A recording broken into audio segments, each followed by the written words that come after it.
wind. So this week we turn to our next element in the Elements of Lent series. When we were first discussing this, it reminded me of a show from my childhood. Earth, fire, wind, water, heart. By your powers combined, I am Captain Planet. I didn't think I would ever say that in a sermon, but you never know. But we have our elements: stone, wind, water, mud, fire, tree. Rob started us last week with stone, and so we come this week to wind.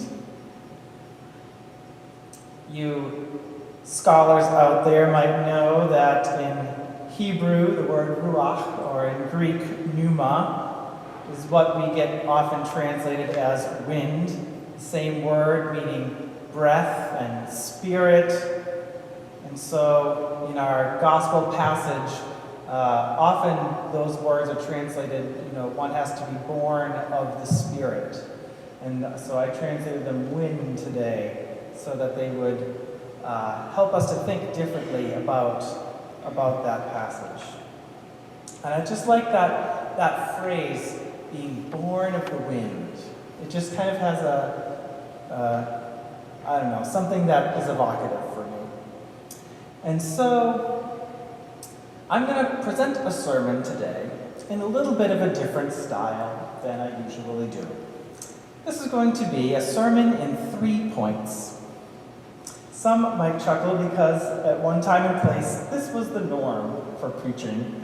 And in some places today, it still is. And so here we go. Point number 1. Run with the wind. You have to run with the wind. And I know I have some runners out there. Raise your hands. Yeah, maybe you can do that works too.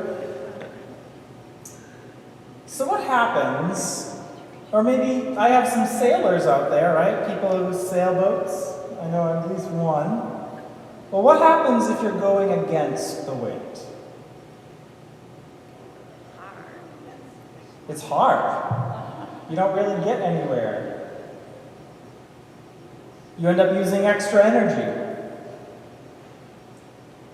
Jesus, in talking to Nicodemus, he's talking to Nicodemus about being born of water and wind. And I think one thing that Jesus is saying is, you got to tune into the wind. To be born of the wind, you have to be born by the wind. You have to let that great wind, that Spirit of God bear you, blow through you, breathe in you. All those different definitions of that word, all those different translations. Wind, but also spirit, breath. You have to let that holy breath, spirit, wind thing that's so hard to tame bear you. So much so that you could say that you were born by it. Which leads us to point number 2. Sometimes running against the wind actually isn't bad.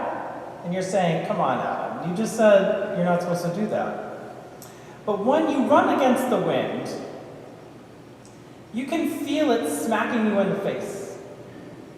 It can help you realize where you end and the outside of you begins. Running against the wind allows you to struggle. And not that struggle is a goal in itself, but it can be a really good teacher. Running against the wind, I would say, gives you an even greater sense of where the wind is blowing. Because when you run with the wind, like point 1, it can be easy to think that everything that you're doing is of your own effort.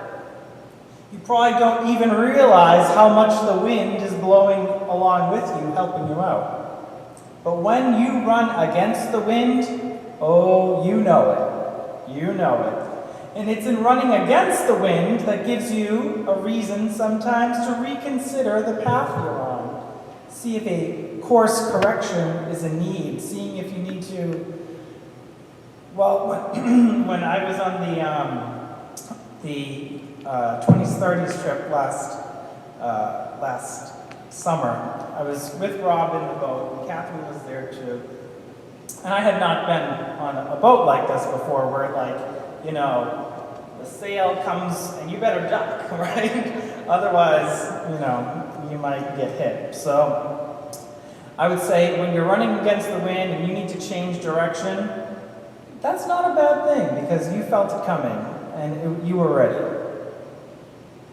And maybe you can think of a time when you were going along one path for so long, it felt right, and then everything started flying at you, and you changed course. Or maybe you can think of a time when everything seemed right, you were just breezing along, and then the wind shifted in a new direction. Which leads to point number 3. You cannot control the wind. We can run with it, we can run against it, we can even run away from it. But one thing we certainly cannot do is control the wind. And these simple reminders are sometimes worthy of being reminded of.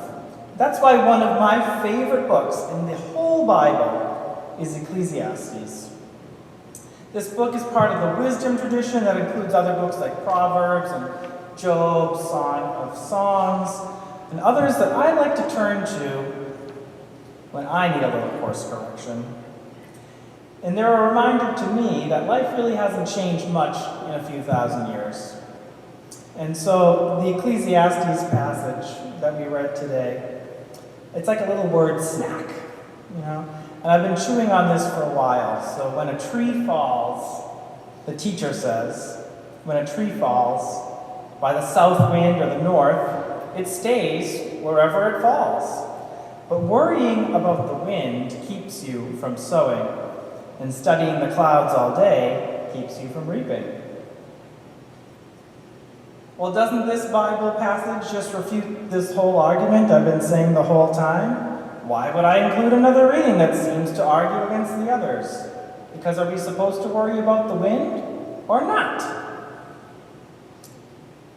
When we look to Jesus in the gospel passage, this is a passage that I would like to say is well loved, and by some folks loved a bit too much, because it's a passage that seems to institute a new kind of rule about who you are if you are to follow Jesus. The part that we read as being born anew from above, being born again. I don't think, though, that Jesus was trying to create new tests for those who would follow him.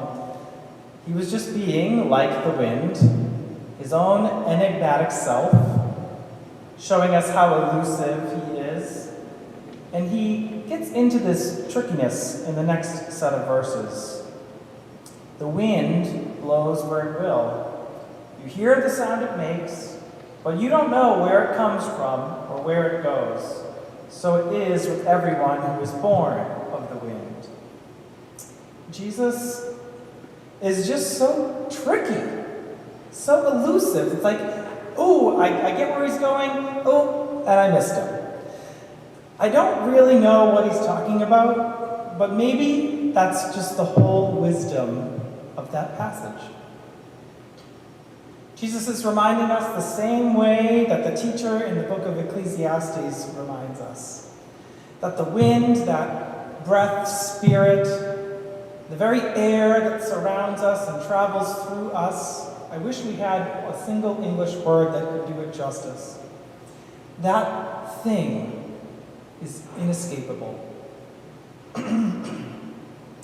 Yet Ecclesiastes reminds us that worrying about the wind keeps you from sowing. Studying the clouds all day keeps you from reaping. There's this refrain in the whole book about everything is vanity, vanity, chasing after wind.